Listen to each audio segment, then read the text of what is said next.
Good afternoon to everyone, and it's a great privilege to speak at the Loyola College centenary celebrations. It's really a great honor for me to have the opportunity to visit Loyola College and to participate in the centenary celebrations. The Loyola College has done a yeoman service for education, for higher education, and also served, really provided education to deprived sections. So it's really wonderful to be here in the college, and you have a really lovely campus. And the topic that I'm going to speak on is something that would be of interest to most people present here, and that is democracy and academic freedom in India. Now, academic freedom is a central issue of concern in contemporary India.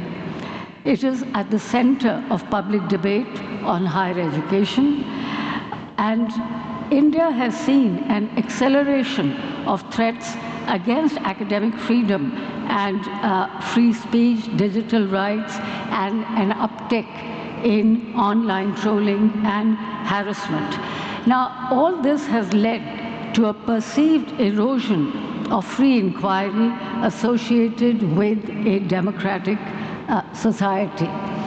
This decline is often attributed to the illiberal political climate in the country and the concerted efforts to impose a specific political agenda on academic institutions.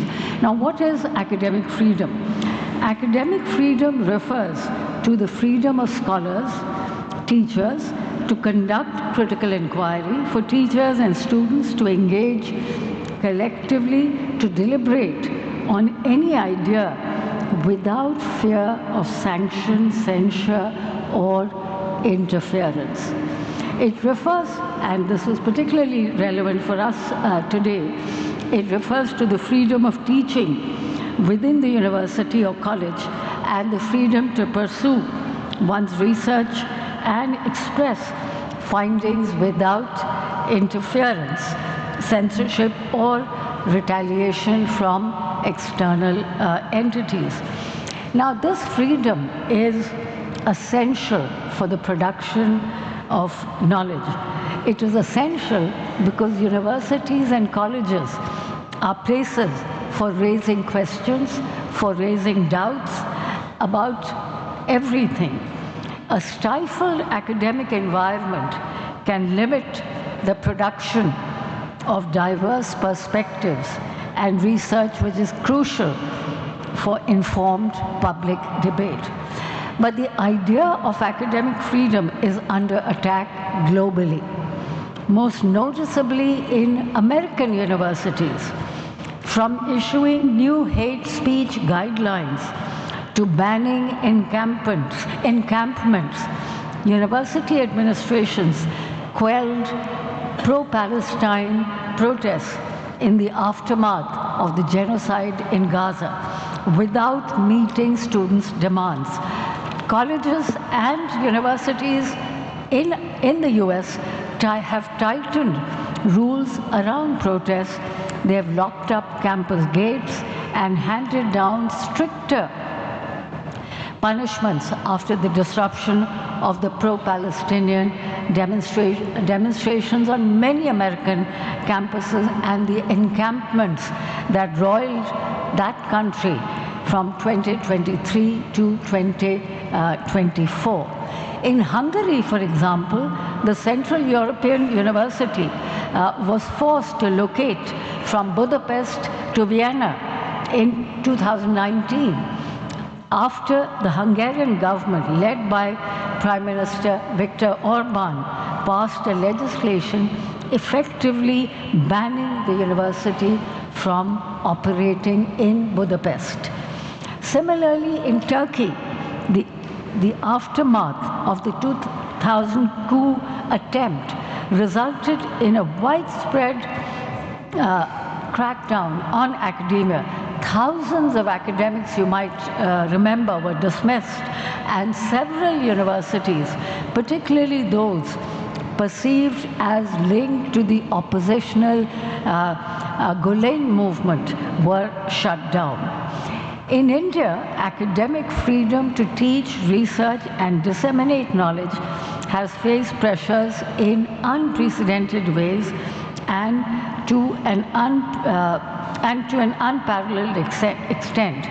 We hear regularly of politicization of heads of institutions, faculty appointments, changes in curriculum to align with political agendas, and more generally, checks on institutional sovereignty combined with constraints on academic freedom. Now, basically, there is an attempt on the part of a very powerful central government, more powerful than previous central governments. Everyone who thinks has affected individual freedom as well as the functioning not just of academic institutions but the executive, judiciary, and media. Now, the decline in academic freedom is reflected in a sharp downward decline in India's position in an academic freedom index that has been developed by the VDEM Institute of the University of Gothenburg in Sweden, which is tracking academic freedom in India over a period of 40 years. And in their 2022 report, India scored very low on this index, reflecting a decline. In their 2023 update of this index, it noted that India is among the 23 countries out of 179 in the world where institutions and scholars enjoy significantly less freedom than 10 years ago. These assessments were based on feedback from at least 2,000 experts from various parts of the world, and the report noted that India's decline in academic freedom started from a comparatively high level during India's democratic period. And the point it is making is that the decline in academic freedom is closely associated with rapidly accelerating autocratization and a more general democratic backsliding. In other words, the precipitous decline in academic freedom parallels India's poor ranking in democracy as well as in the press freedom index. Now, over the past, now what are the constraints? What are the ideological and there are ideological and structural constraints on academic freedom. First, the ideological ones. Over the past decade, the question of academic freedom has acquired urgency because of the rightward shift in Indian politics. This has impacted higher education, and this can be seen in increased state interference, which is openly partisan under a regime which attaches no value to academic freedom and critical inquiry. Now, this is not an entirely new trend. Academic freedom was curbed before 2014 too, especially in state universities and undergraduate colleges. But, and the norms of academic freedom were not always firmly followed, and teachers had to be careful in what they taught or what they wrote or spoke. And indeed, the Congress Party, when it began losing its dominance, did become unprincipled in many ways, and it was randomly interventionist. But even then, and that's the key point, there was no concerted threat to academic freedom or dissent. there weren't many instances of seminars being monitored or the imprisonment of academics for their views. Generally, the faculty were free to teach. They published their work freely, traveled freely for conferences, and undertook research projects of their choice with government funding, which is not the case today. Now, in contrast, the current regime has been actively trying to impose its own views on academic institutions at the expense of autonomy. It's eager to control universities both at the central and state level. That's the second point, not only central but also state universities, and I'll come to that later. It's been exerting pressures on universities and academics to align with the dominant ideology. Now, the urge to control premier institutes had begun early in the term of this regime. A trend can be traced to the JNU, my own university, where an agitation in February 2016 and led to arrests and so on. And JNU from the beginning was a major target because from its inception, the JNU has been home to critical ideas, questioning dominant ideologies of power or mainstream nationalism. For this very reason, it has been chosen, it has been targeted, I should say, to send a message to all those who disagree that dissent is unwelcome. Now, deepening political intolerance has intensified attacks on academic freedom and the promotion of narrow, exclusivist agendas. There are limitations on research topics considered politically sensitive, and indeed, the exclusion of several important books from university syllabi entirely on non-academic grounds. And there's a long list of seminars, lectures, and events that have been cancelled, meetings have been disrupted.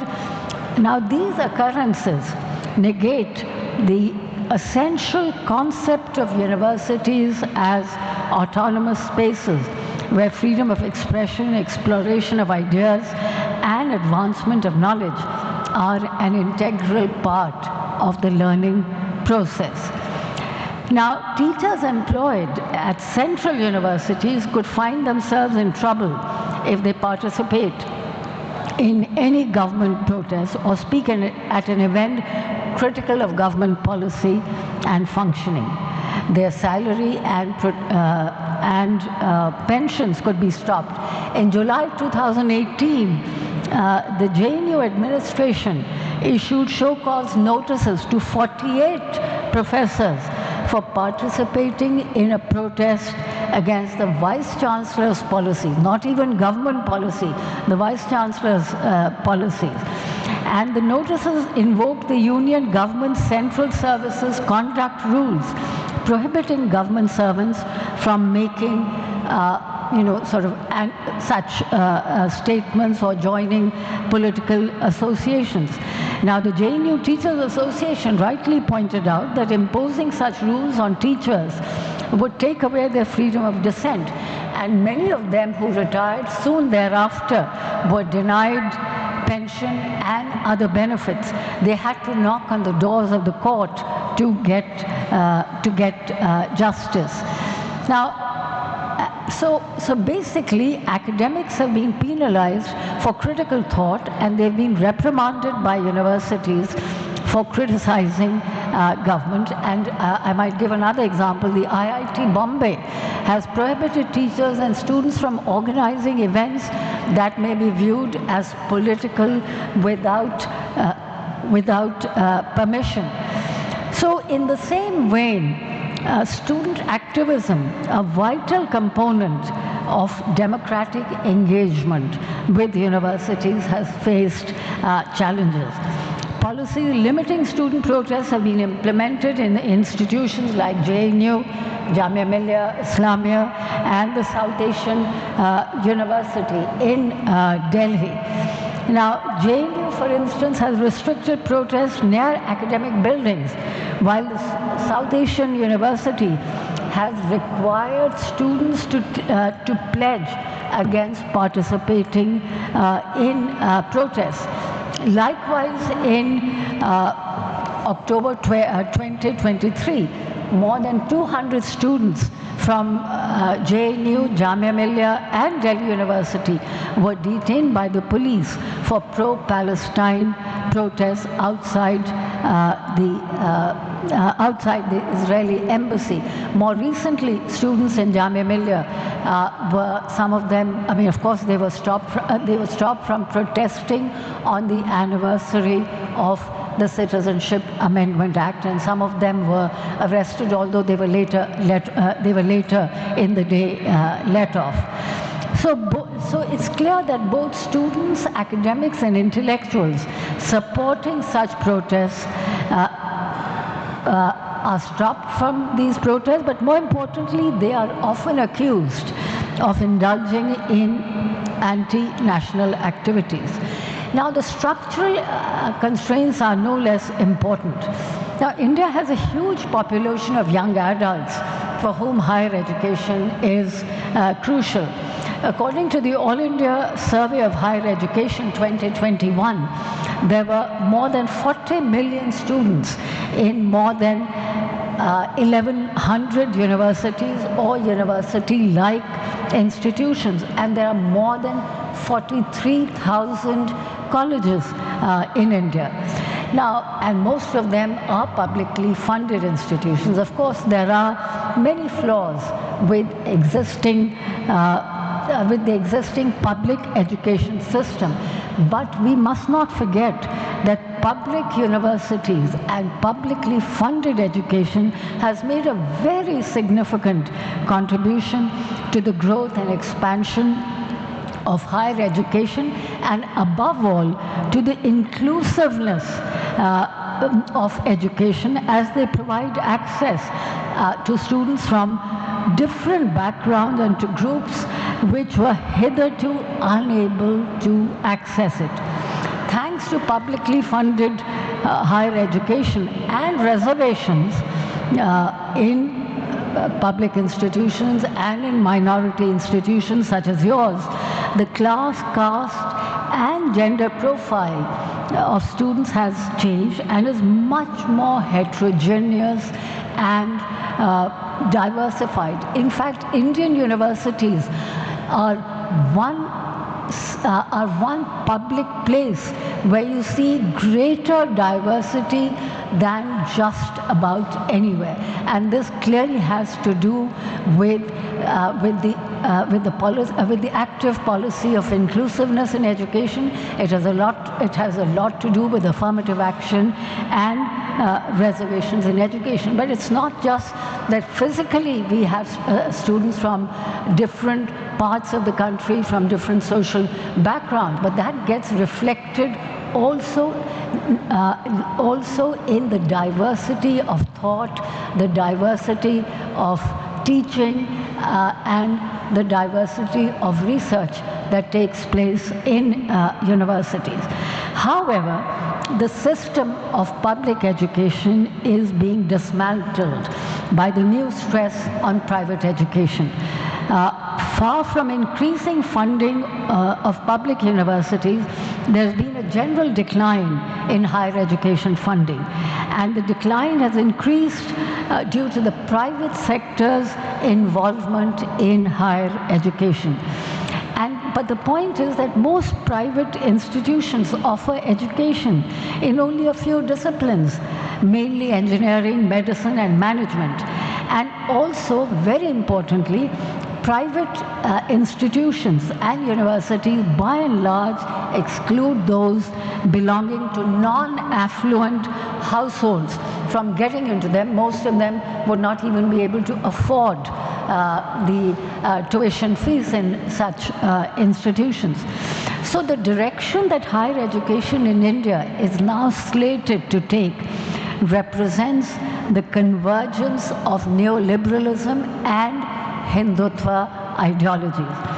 The new education policy contrary to its claims, will make education confined more so than before to a socially and economically privileged elite. Significantly, the new education policy envisages significant privatization of education, and this will change the very nature of higher education in several crucial ways.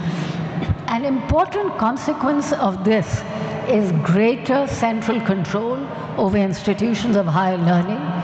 Now, I think we all know that education belongs to the concurrent list of the Constitution, but the new education policy was formulated without consulting states, which indicates the drive towards centralization that I've been speaking about. A specific instrument for advancing centralization and political control is the proposed legislation that seeks to abolish the University Grants Commission and replace it with a higher education commission, which will be headed by the Central Education Minister.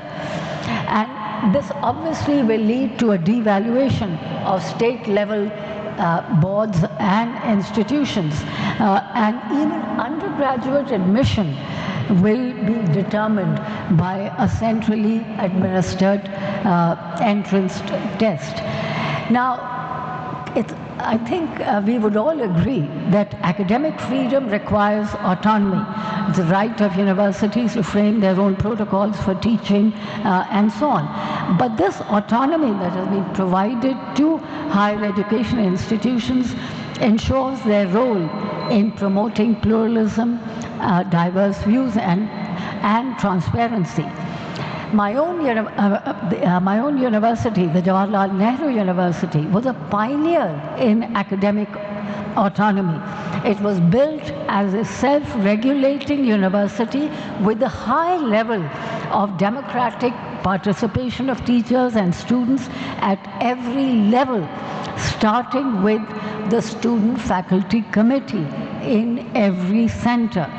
What came out of this participative democratic structure was that consensus was built within the university community, from the centers to the school up to the university.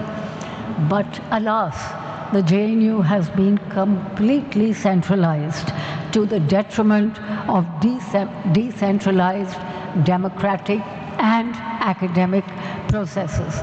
So these structural problems that face academic freedom have certainly been exacerbated by a stress on ideological conformity and compliance, highlighted more than anywhere else, as I said, in JNU.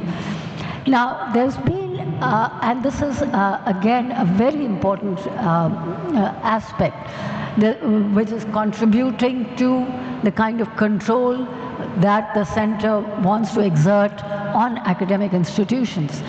There's been a significant lowering of permanent posts at the university level and a resort to part-time teachers and contractual appointments, with most new and of course most new appointments, as I think most of us know, are being handed out to those who are loyal to the regime.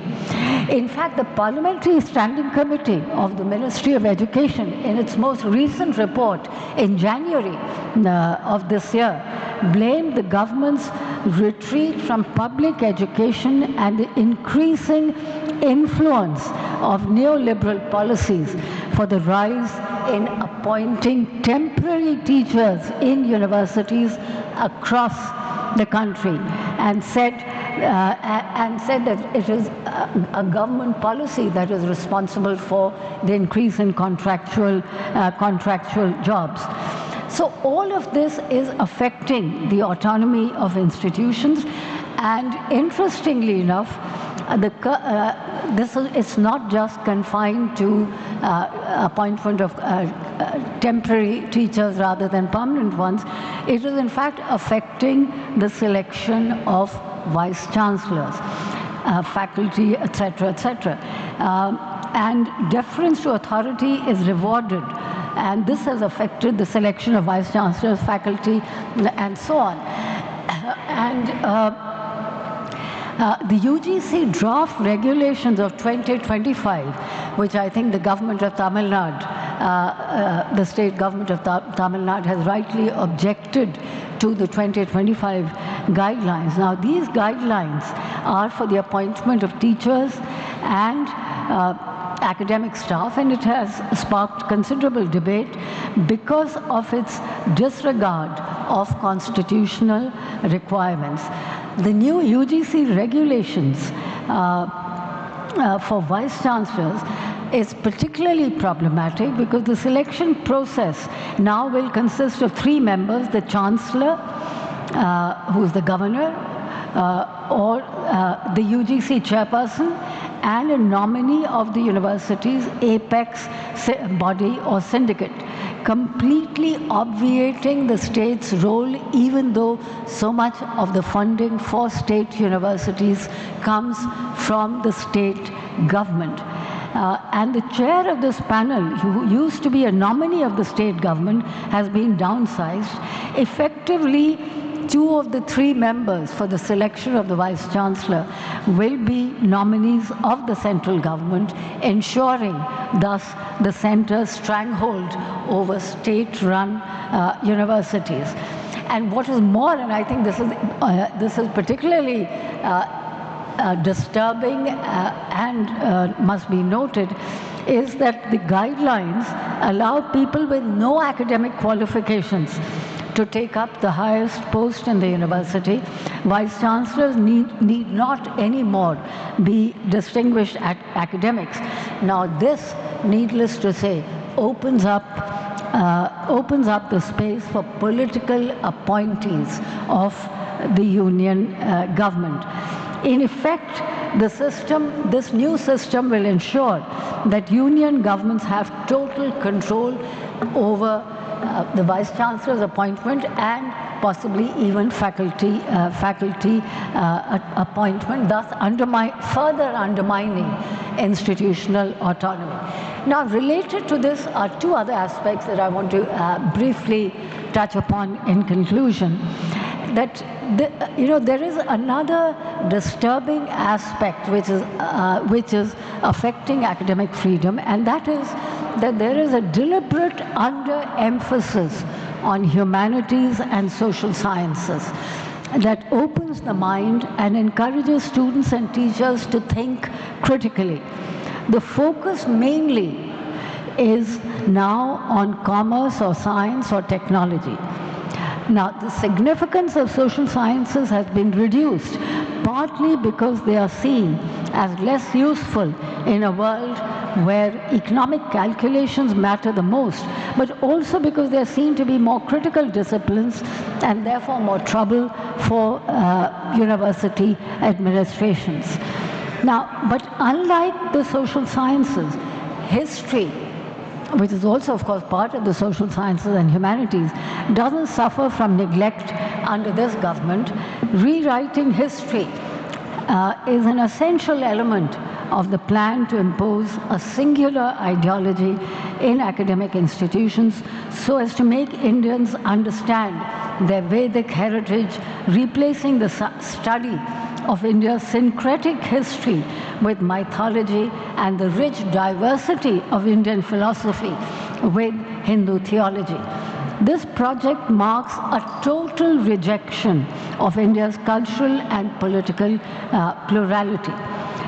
Hindu consolidation is the main objective of the reconstruction of history, in stark contrast to the earlier writing of history, which was done in a way to preclude even the slightest nationalist bigotry and distortion. Last 3 minutes. Madam? 3 more minutes. Yeah. Contrary to this, there's an attempt to produce a history by administrative fiat. Now, the other big threat comes to academic freedom comes from a prevailing anti-intellectualism that finds the very idea of thought problematic. The concepts of facts and truth and expertise in academia has no place in the current scheme of things. Now, anti-intellectualism is a fundamental tenet of right-wing regimes which tends to undermine public discourse by attacking and devaluing education, expertise, and debate. Intelligent debate is impossible without education providing access to different perspectives, a respect for expertise, when one's own knowledge, our own knowledge is not enough. Universities, above all, are about reason, tolerance, democratic debate. Instead, what we are witnessing is an obfuscation of truth which can only be sustained through a resort to unreason and prejudice. Now, this system becomes conducive to the production of an illiberal intellectual instead of organic intellectuals. It produces apologists for the regime. Finally, in conclusion then, the decline in academic freedom impacts democracy itself. Restrictions on academic freedom correspond to a broader decline in India's freedom of speech, freedom of press, speech, and expression in recent years. Democracy, we must remember, is not merely about protecting voting rights and conducting elections. While these are, of course, a very important part of a functioning democratic system, the bedrock of democracy is a vibrant civic society and academic freedom. The latter is crucial in this process as it directly impacts the future of knowledge and social progress. And the requirements of a functioning democracy include free flow of factual information, critical inquiry, and meaningful public discourse. Many of these features are under attack in the academia with serious consequences for research and research, serious consequences for universities and research institutions. But the good news is that despite enormous pressures, the academic community in India has not entirely fallen in line. It is still a very vibrant community. While some academics may lack the spine to defend basic intellectual freedom, there are many who have not succumbed to the pressures of majoritarian politics or abjured subjects that the majoritarian and authoritarian regime finds inconvenient. There's still a great deal of dissent and criticism.